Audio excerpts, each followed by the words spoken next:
على جبين سعادتي وأفكاري تجري الحروف بأشواق وأزهار.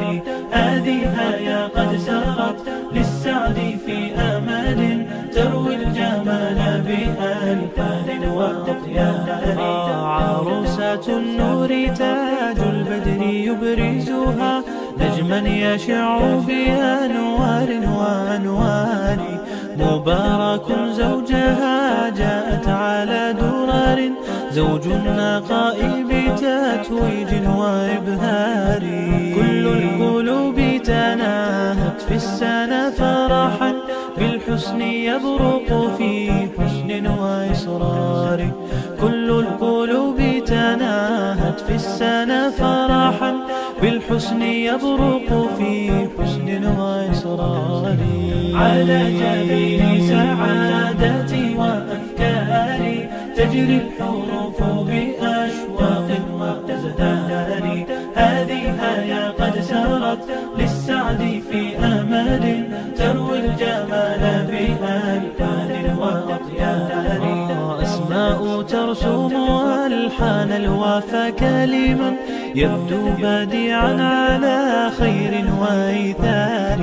ومريم ترتوي بالحب قد بعثت ألفاظها فرحة تروى بأمطار. كذاك شيماء تسقي الروح بهجتها وتنتقي حبها من غير اختار.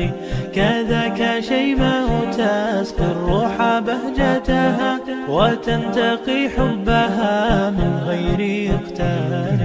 كل التباريك تجري هيا وبها كل الدعاء إلى ربانينا الباري بأن يفيض عليك الله نعمته ذرية تزدهي في كوننا الساري. كل التباريك تجري هيا وبها كل الدعاء إلى ربانينا الباري بأن يفيض عليك الله نعمته ذرية تزدهي. بسم الله الرحمن الرحيم. يا أيها الذين آمنوا اتقوا الله حق تقاته ولا تموتن إلا وأنتم مسلمون. يا أيها الناس اتقوا ربكم الذي خلقكم من نفس واحدة وخلق منها زوجها وبث منهما رجالا كثيرا ونساء. واتقوا الله الذي تساءلون به والأرحام إن الله كان عليكم رقيبا. يا أيها الذين آمنوا اتقوا الله وقولوا قولا سديدا يصلح لكم أعمالكم ويغفر لكم ذنوبكم ومن يطع الله ورسوله فقد فاز فوزا عظيما. قال النبي صلى الله عليه وسلم النكاح من سنتي فمن رغب عن سنتي فليس مني أو كما قال عليه الصلاة والسلام. हाल के बस असल से मैं वकील बनकर दोनों की गवाही से जवान वालों के सामने आपने कबूल किया। अल्हम्दुलिल्लाह मैंने कबूल किया। बारकल्लाह लक व बारक अलैक व जमा बैनकुमा फी खैर।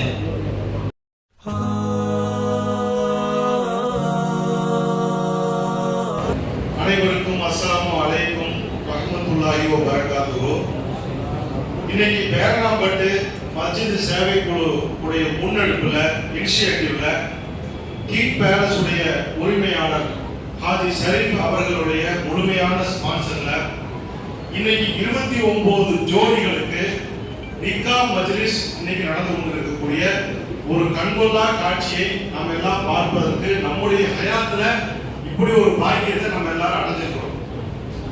ஃபர்ஸ்ட் விஷயம் மஸ்ஜித் சேவை குழு அப்படிங்கிறது மஸ்ஜிதை மையமாக வைத்து மக்கள் பணியாற்றுதல். Masjid Sevai Kuzhu is nothing but doing social service through masjid. மஸ்ஜித் மூலமா தான் எல்லா சேவைகளும் செய்யணும். இதை யார் ஆரம்பிச்சாங்க? மஸ்ஜித் மூலமா சேவை குழு செய்யணும்னு ஆரம்பிச்சது யாரு? அதனுடைய ஃபவுண்டர் யாரு அப்படின்னா சந்தேகமே இல்லை, பெருமானார் நபிகள் நாயகம் ஸல்லல்லாஹு அலைஹி வஸல்லம் அவர்கள் மட்டும்தான். யாரும் இதுக்கு ஃபவுண்டர் கிடையாது. எம்எஸ்கே ஏன் நபி ஸல்லல்லாஹு அலைஹி வஸல்லம் தான் முதல் முறையாக மஸ்ஜிதில் வச்சு உணவை கொடுத்தவர்கள், உதவி செய்தவர்கள், ஆடை கொடுத்தவர்கள். அதை அவங்க ஆரம்பிச்சு வந்தது மஸ்ஜித் நபவில. அதே காட்சியை we would like to bring again in each and every masjid அப்படிங்கிறது தான் நம்முடைய அஜெண்டா, நம்முடைய பர்பஸ்.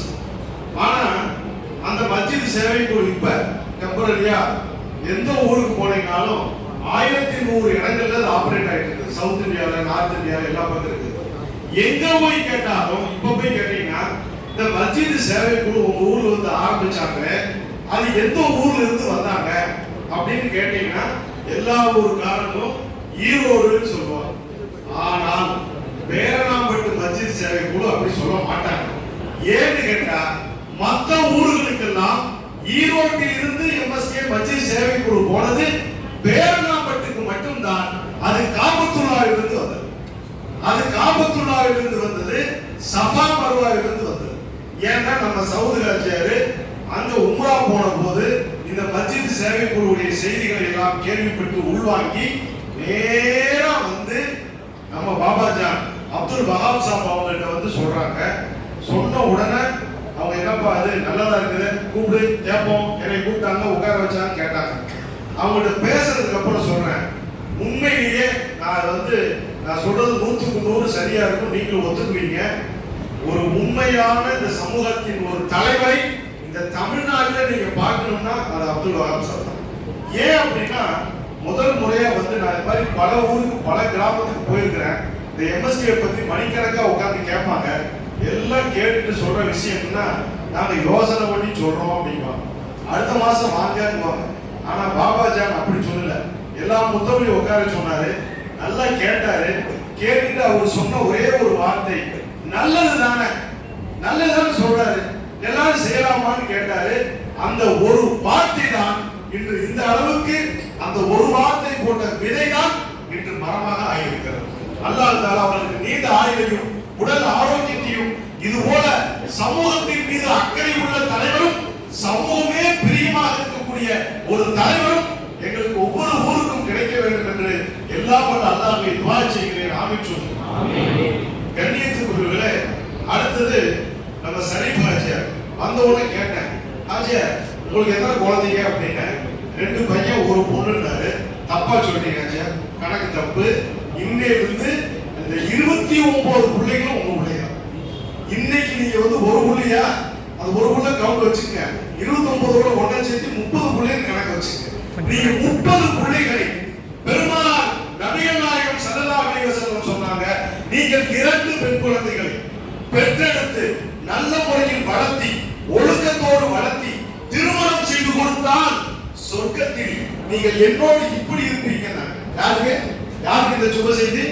பசங்களை பத்தா இல்ல, பிள்ளைகளை பத்து, பெண் பிள்ளைகளை பத்து வளர்த்து ஆளாக்கி எப்ப திருமணம் செஞ்சு கொடுத்தாங்க. ஹாஜியார் வந்து அப்படிலாம் கஷ்டப்படாம ஒரே நாளிலேயே 29 பெண் குழந்தைகளையும் பெற்று வளர்த்து ஒழுக்கமா கொடுக்க வேண்டிய நிகழ்ச்சியை சிறப்பாக செய்து அந்த நன்மையை அவர்கள் கொள்ளையடித்து விட்டார்கள். என்னுடைய கேள்வியெல்லாம் ஒன்னே ஒண்ணுதான், முடிச்சிடுறேன்.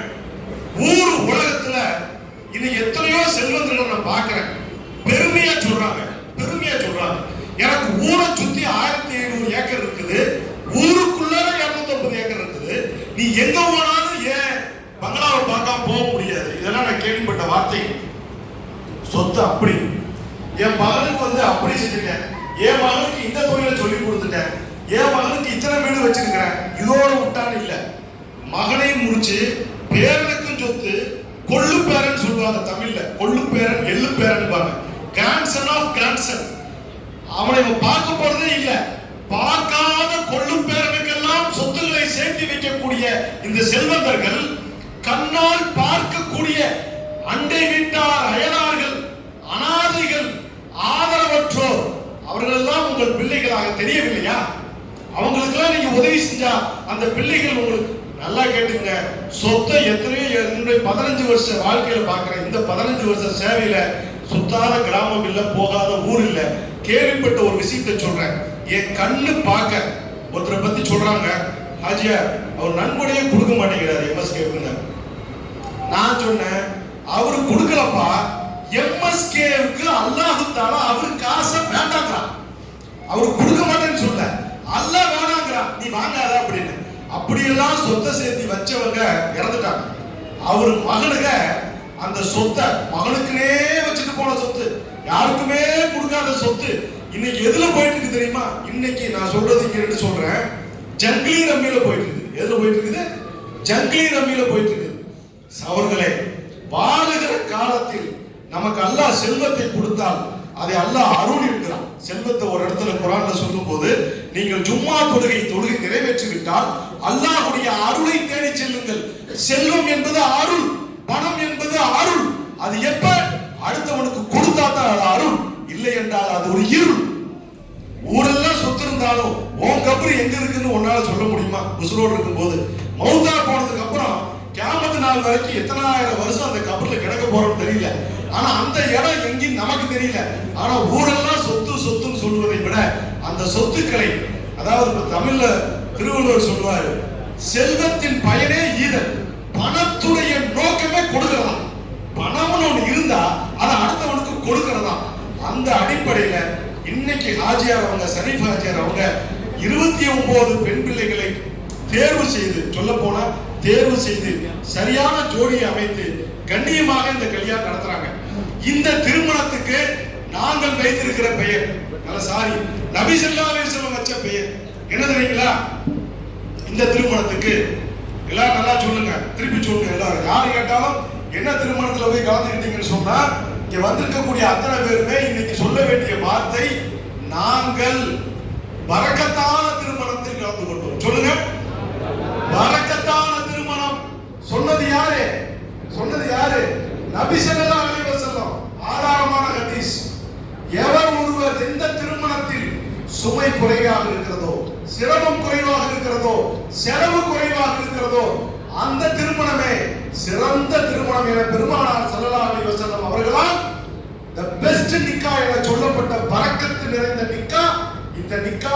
இந்த நிக்காவில் உள்ள மாப்பிள்ளைகளும் பரக்கத்தானவர்கள், மணமகள்களும் பரக்கத்தானவர்கள், இந்த நிக்கா மஜ்லிஸிலே கலந்து கொண்டவர்களும் பரக்கத்தானவர்கள். இன்றைய குழுவூர் ஊர் பக்கம்லாம் பார்க்கிறோம், இங்கெல்லாம் மாறிட்டாங்க. இங்க மேல் விசாரம் முடியாதது பக்கம்லாம் இன்னைக்கு செலவு ரொம்ப குறைக்கிற ஒரு நாலேஜ் வந்துருச்சு. எங்க ஊர் பக்கம் அப்படி கிடையாது. இதே ஒரு ஜோடிக்கு கல்யாணம் பண்றதுக்கு, ஒரு ஜோடிக்கு கல்யாணம் பண்றதுக்கு குறைஞ்சது 40 லட்சம், 1 கோடி, 1.5 கோடி போட்டி போட்டு சவால்களே. ஆனா நபி அப்படி சொல்லலையே. எங்க செலவு கம்மினாங்க. இன்னைக்கு பாருங்க, ஒரு பள்ளிவாசலுக்குள்ள உட்கார்ந்துக்கிட்டு, பள்ளிவாசல்ல உட்கார்ந்து 29 ஜோடிகளுக்கு நிக்கா நடத்தப்படுகிறது என்றால் இதுதான் பரக்கத்தான திருமணம். நான் ஒரே ஒரு அன்பான வேண்டுகோளை வைக்கிறேன். அடுத்த முறை, நான் இதுக்கு முன்னாடி வந்தப்ப ஒரு 8 கல்யாணம் நடந்துச்சு, இன்னைக்கு 29 கல்யாணம் நடக்குது. ஆனால் அடுத்த முறை நடக்கும் போது இந்த திருமணத்தில் இந்த ஊரில் உள்ள செல்வந்தர்களுடைய பிள்ளைகளும் இந்த நிக்காவிலே கலந்து கொள்ள வேண்டும். இன்ஷா அல்லாஹ். பெரிய பணக்காரங்க நாங்களும் அந்த பரக்கத்தான நிக்கால கலந்துக்கிறோம் வரும். நாங்களும் கலந்துக்கிறோம் வரும். பலவட்டியில் போய் பாருங்க, 20 நிக்கா, 22 நிக்கா, எல்லாமே செல்வந்தர்கள் தான். ஏன்னா அவங்க கடையை விட்டு வர முடியாது, அதனால ஒரே நாள வச்சு முடிச்சிருவாங்க ஊரே.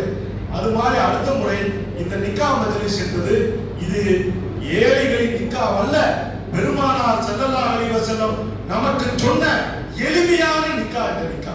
அதனால இந்த நிக்காக்குல அடுத்த முறை எல்லாரும் கலந்துக்கணும். அதே சமயத்துல ஒவ்வொருத்தருமே ஒரே ஒரு விஷயம் சொல்லி முடிச்சாங்க. நபி ஸல்லல்லாஹு அலைஹி வஸல்லம் சொன்ன ஹதீஸ், பக்கத்து வீட்டுக்காரன் பசித்திருக்க தான் மட்டும் உண்டு மகிழ்பவன் என்னை சார்ந்தவன் அல்ல. டேய், பக்கத்து வீட்டுக்காரன் பசியோடு இருக்கிறான், நீ அவனுக்கு சோறு கூட போடாம நீ என்னதான் நல்ல காரியம் பண்ணாலும் உனக்கு எனக்கு சம்மதம் இல்லைன்னு நபியுடைய ஹதீஸ். நாளை மறுமையில போய் நீ ரசூல் ஸல்லல்லாஹு அலைஹி வஸல்லம் முகத்தை பார்க்கும்போது, ஏய் நீ பக்கத்து வீட்டுக்காரனுக்கு கூட சோறு கொடுக்காத, உனக்கு எனக்கு சம்மதம் இல்லைன்னு நாளைக்கு மகசர்ல நபி ஸல்லல்லாஹு அலைஹி வஸல்லம் நம்மை பார்த்து சொன்னால் நம் நிலை என்ன? அப்ப எந்த அளவுக்கு சிந்திக்கணும்னா இந்த பக்கத்து வீட்டுக்காரங்களை பத்தி சிந்திக்கணும். ஒன்று. ரெண்டாவது விஷயம், உங்க வீட்டுல நல்ல குழம்பு வைக்கிறீங்க, நல்ல ருசியான குழம்பு, கபகபகபகன்னு மணக்குது. இப்ப ரசூல் ஸல்லல்லாஹு அலைஹி என்ன சொல்றாங்க, உன் வீட்டுல வச்ச குழம்புடைய மனம் ஒண்ணு பக்கத்து வீட்டுக்காரனுக்கு போயிருச்சு அப்படின்னா தயவு செஞ்சு அவனுக்கு சேர்ந்து குழம்பு கொடு. First point. குழம்பு நிறைய இருந்தா அவனுக்கும் கொடு, பக்கத்து வீட்டுக்காரனுக்கு மீன் குழம்பு கொடு. கொடுக்க முடியல, இப்ப கொஞ்சம் தண்ணியை ஊத்து, கொஞ்சம் தண்ணியை ஊத்து, ருசி குறைஞ்சாலும் பரவாயில்ல, ஷேர் பண்ணி சாப்பிடு, பக்கத்து வீட்டு கொடு. உன்னால தண்ணியையும் ஊத்த முடியல, இப்ப என்ன தெரியுமா நீங்க செய்யணும், கதவெல்லாம் சாத்திக்கணும், அந்த வாசம் போகாம பாத்துக்க. ஏன் இதை சொன்னார்கள்? நீ உன் வீட்டில் இன்னைக்கு மீன் குழம்பு வச்சிருக்கிற, மட்டன் குழம்பு குருமா வச்சிருக்கிற, பக்கத்து வீட்டில் ஆதரவற்றோர் இருப்பார்கள், அனாதைகள் இருப்பார்கள், ஏழைகள் இருப்பார்கள், அதை வாங்க இயலாத குழந்தைகள் இருப்பார்கள். அவர்களுக்கு அந்த மனம் வீசும் பொழுது அவர்கள் மனம் பாடுமே, அவர்கள் ஏங்குவார்களே, அந்த ஏக்கம் இருக்கக்கூடாது அல்லவா? அதற்காக கொடுங்க. நாங்க இப்ப நான் கேட்கிற கேள்வி என்னன்னா, ஒரு உணவுக்கே ஏங்குகிற ஏழைகள் நம்முடைய வீட்டுல கோடிக்கணக்கா செலவு செஞ்சு ஜாம் நிக்கா நடக்கும் போது நம்முடைய தெருவில் ஒரே வீட்டுல 23 வயசு 24 வயசு 25 வயசு ஆகியும் கல்யாணமாக முடியலையே, காசு இல்லையே, டவுரி கேட்கிறாங்களே, நான் என்ன செய்வேன் என்று கதறிக்கு கொண்டிருக்கிற ஒரு பெண்மணி, அதனோடு படித்த பெண்மணி கணவனோடு ஜோடி போட்டு தெருவிலே நடக்கிறது. ஒரு ஏழை பெண்மணி அதை ஜன்னலிலே பார்த்து ஏங்குகிறது. அந்த ஏக்கத்துக்கு விடை சொல்லாமல் நாளைக்கு எப்படி பெருமானாரை போய் நாம் சந்திக்க போகிறோம்? எப்படி பெருமானார் ஸல்லல்லாஹு அலைஹி வஸல்லம் அவர்களை நாம் சந்திக்க போகிறோம்? கண்ணியத்துக்குரியவர்களே, ஹாஜி சாப் அவர்கள் எடுத்த இந்த முயற்சி, மஸ்ஜித் சேவை குழு துணை நின்று, இது முஸ்லிம்கள் மட்டுமல்ல, முஸ்லிம் அல்லாதவர்களை கூட சென்றடைய வேண்டும். தேசிய அளவில் இது போன்ற நிக்காக்கள் நடைபெற வேண்டும். வயதான பெண்மணிகள், இன்னைக்கு காசு இருக்கிறவன், கோடிக்கணக்கா பணம் வச்சிருக்கிறவனுக்கு பொண்ணுக்கு வயசு 22ன்னா அவனுக்கு வயிற்றுல கலக்குது, 23 ஆயிடுச்சுன்னா கலங்குது, 24 ஆச்சுன்னா கதறா துடிக்கிறான் மாப்பிள்ளைன்னு. காசே இல்லாத நிலைமை என்ன நினைச்சு பாருங்க. அதனால இந்த முயற்சி மிகப்பெரிய முயற்சி. அல்லாஹ் தஆலா இந்த முயற்சிக்கு நாம் எல்லோரும் உறுதுணையாக இருந்து அடுத்தடுத்த வருகிற ஆண்டுகளில் இந்த நிக்காக்கள் அதிக அளவில் கூடிக்கொண்டே போக வேண்டும். அனைத்து சமுதாயத்தை சார்ந்தவர்களுக்கும் நடத்தப்பட வேண்டும். ஏன் அப்படி சொல்றேன்னா, எண்ணம் போல் தான் வாழும். எண்ணத்தை பெருசா வைக்கணும். எதுவுமே கொஞ்சமா என்ன, உலகத்திலேயே கஞ்சல்லே பெரிய கஞ்சம் யாருன்னா நியத்திலேயே கஞ்சம். நியத்துல இருக்கு கஞ்சம். நல்லபடியா செய்யணும், இன்ஷா அல்லாஹ் அதிகமாக செய்யணும். தனவந்தர்கள் வேற ஒண்ணும் செய்ய வேண்டாங்க. உங்க பிள்ளைக்கு நல்லா கல்யாணம் முடிக்கிறீங்க, நல்லா மெட்ராஸ்ல பெரிய ரிசப்ஷன் எல்லாம் வைக்கிறீங்க, கல்யாணம் சிம்பிளா வச்சாலும் ரிசப்ஷன் பெருசா வைக்கிறீங்க. அப்போ ஒரே ஒரு முடிவு உட்கார்ந்து எல்லாம் பேசும்போது, நிக்கா டேட் முடிவு பண்ணும் போது, தாங்க மாப்பிள்ளை சார்பா ஒரு அமௌண்ட் கொடுங்க, பொண்ணு சார்பா நாங்க ஒரு அமௌண்ட் கொடுக்குறோம், ரெண்டு அமௌண்ட்டையும் சேர்த்து ஷரீஃப் ராஜார் கையிலயோ இல்ல பாபாஜான் கையிலயோ கொடுத்துருவோம். அடுத்த நிக்கால இன்ஷா அல்லாஹ் அவங்க ஒரு ஜோடிக்கு பண்ணி வைக்கிட்டோம். அந்த ஜோடியுடைய துஆல நம்ம குழந்தைங்க நல்லா இருக்கணும் அப்படின்னு ஒவ்வொரு செல்வந்தர்களும் முடிவு செய்தால் இன்ஷா அல்லாஹ் உங்களுடைய வாழ்வும் நல்லா இருக்கும், ஏழைகளின் வாழ்வும் நல்லா இருக்கும் என்று கூறி வாழ்த்தி விடைபெறுகிறேன். வாஹிரு தாவானா அல்ஹம்துலில்லாஹி ரப்பில் ஆலமீன்। शरीफ साहब जो इस वक्त हमारे सामने बैठे हुए हैं, उन्होंने अपने खानदान के साथ खुद भी आ जाते हैं, अपने बेटे को लेकर आते हैं, अपने घर वालों को भी लेकर आकर इस मजलिस में पूरे अखराजात की जिम्मेदारी लेते हैं। तो ये कोई मामूली अमल नहीं है। इब्राहिम साहब जो सेवे कुजू के सरबराह हैं, उन्होंने आप हज़रात के सामने भी कहा, ये सेवे कुजू के जरिए काम अमल में आया है। अल्हम्दुलिल्लाह 22 जगह मस्जिद सेवे कुजू काम कर रहा है। ये सब आप लोगों को साथ लेकर कर रहा है। आप जो भी मदद करेंगे मस्जिद के वसीले से, मस्जिद की तरफ से करेंगे, और जो भी मदद लेगा वो मस्जिद के से मदद लेगा। यही सेवे कुजू का मकसद है। तो आप जहाँ कहीं भी हो, अपने तौर पर मस्जिद सेवे कुजू को मजबूत करने की कोशिश करें। तो इंशाअल्लाह इस तरह के मजलिसे बहुत से हमारे सामने आएंगे और इस तरह बहुत से खिदमत इसके अंदर मौजूद है। खास तौर पर غریبوں کو راشن دینا، اور سب سے بڑا کام مریضوں اور بیماروں کو ان لوگوں کی علاج کے لیے یا تو ان کو صحیح علاج کے طریقے سے مشورہ دینا یا ان کا خود علاج کرانا۔ آج تک 100 کے آپریشن کر دیا گیا ہے۔ تو یہ بدیس شعبے بزرگ کا کام الحمدللہ ہمارے شہر میں ہو رہا ہے، جس کے روح روا ابراہیم صاحب ہیں۔ پہنابٹ کے ہر مسجد میں یہ چیز موجود ہے، تو آپ اس میں جڑ جائیں۔ اگر آپ کو مدد کی ضرورت ہے شعبے بزرگ کی طرف آئیں، اگر آپ کو مدد دینا ہے، غریبوں کو دینا ہے، تو مسجد کے شعبے بزرگ کے ذریعہ اس خدمت کو انجام دینے کی کوشش کریں، تو اللہ اس سسٹم کو مضبوط بھی کرے گا، کام بہترین طریقے سے ہوگا۔ تو بہرحال میں آخر میں ان 29 یعنی 20 پر 9 نوشوں کو مبارکباد پیش کرتا ہوں۔ اللہ تعالیٰ ان کے زندگیوں میں خوشیاں عطا فرمائے اور ان کے اندر محبت اور الفت ہمیشہ قائم رکھے، چونکہ نکاح کا رشتہ وہ رشتہ ہے جو آج آپ قبول کرنے کے بعد جنت تک جاری رہتا ہے۔ حدیث میں فرمایا گیا ہے حوروں کی سردار ہماری بیویاں ہوں گی، تو یہ بیویاں جو آپ نے قبول کیا ہے ابھی جنت میں ہمارے حوروں کے سردار بنائے جائیں گے، اس لیے ان کی قدر کریں اور اس رشتے کو مضبوط کرنے کی کوشش کریں۔ اللہ پاک سے دعا ہے کہ اللہ تعالیٰ اس مجلس میں جمع ہونے اور اس مجلس میں جو چیزیں یعنی نکاح ہوئی اس کو قبول و مقبول فرمائے، اور اس میں جو لوگ جس طریقے سے بھی حصہ لیا ہے، جیسا کہ ہمارے حاجی شریف صاحب وغیرہ وغیرہ، تو ان کو اللہ تعالیٰ پورا اجر عطا فرمائے۔ آمین وآخر دعوانا الحمدللہ رب العالمین۔ ربنا هب لنا من ازواجنا وذرياتنا قرة اعين واجعلنا للمتقين اماما ربنا آتنا من لدنك رحمة وهيئ لنا من امرنا رشدا۔ We're here on this special day, our hearts are full of pleasure, a day that brings the two of you close together. We're gathered here to celebrate a moment you'll always treasure. We ask Allah to make your love last forever. Let's raise our hands and make dua like the Prophet taught us, and with one voice let's all say بارك الله لكما وبارك عليكما وجمع بينكما في خير. بارك الله لكما وبارك عليكما وجمع بينكما في خير.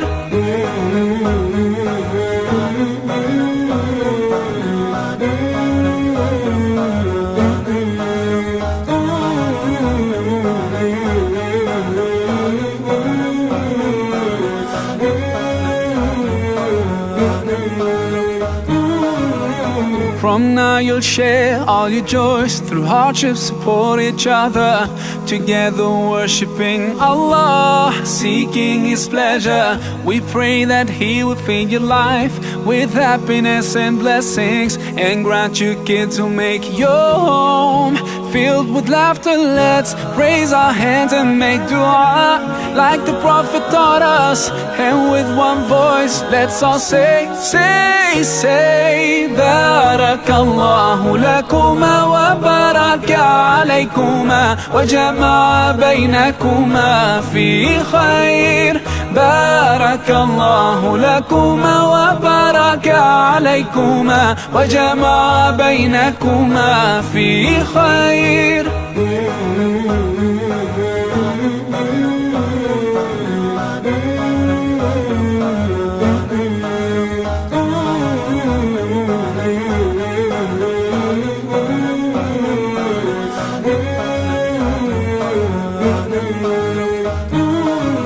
بارك الله بارك الله بارك الله بارك الله بارك الله لكم ولنا.